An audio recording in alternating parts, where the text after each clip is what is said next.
صحیح مسلم حدیث نمبر 556۔ حضرت ابو ہریرہ رضی اللہ تعالی عنہ سے مروی ہے، فرماتے ہیں رسول اکرم صلی اللہ علیہ وسلم نے فرمایا، جب تم میں سے کسی ایک کے برتن میں کتا منہ مارے تو وہ اس پانی وغیرہ کو بہا دے، پھر اس برتن کو 7 مرتبہ دھوئے۔ صحیح مسلم حدیث نمبر 557۔ ایک دوسری سند کے ساتھ بھی اس کی مثل مروی ہے، لیکن اس میں پانی کو بہانے کا ذکر نہیں فرمایا۔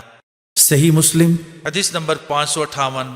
ایک دوسری سند کے ساتھ بھی حضرت ابو ہریرہ رضی اللہ تعالی عنہ سے مروی ہے کہ رسول اکرم صلی اللہ علیہ وسلم نے فرمایا، جب تم میں سے کسی ایک کے برتن سے کتا پی لے تو اسے چاہیے کہ اس برتن کو 7 مرتبہ دھوئے۔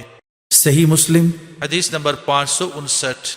ایک اور سند کے ساتھ بھی حضرت ابو ہریرہ رضی اللہ تعالی عنہ سے مروی ہے، فرماتے ہیں نبی اکرم صلی اللہ علیہ وسلم نے فرمایا، تم میں سے کسی ایک کے برتن کی طہارت جب اس میں کتا منہ مارے یہ ہے کہ اسے 7 مرتبہ دھوئے، پہلی مرتبہ مٹی استعمال کرے۔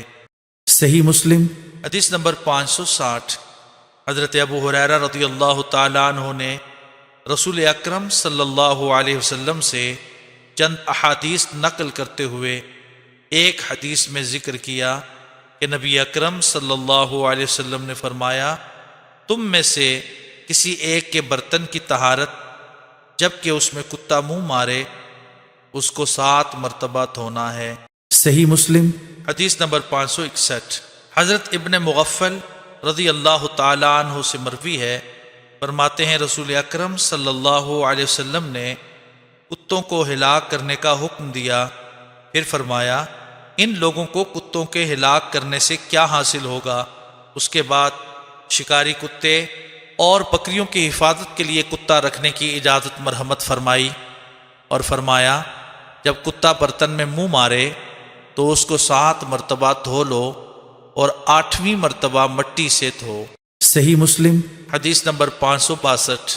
متعدد طرق سے اس کی مثل مروی ہے، البتہ حضرت یحییٰ بن سعید کی روایت میں یہ اضافہ ہے کہ بکریوں کی حفاظت، شکار اور کھیتی کی حفاظت کے لیے کتا رکھنے کی اجازت تھی۔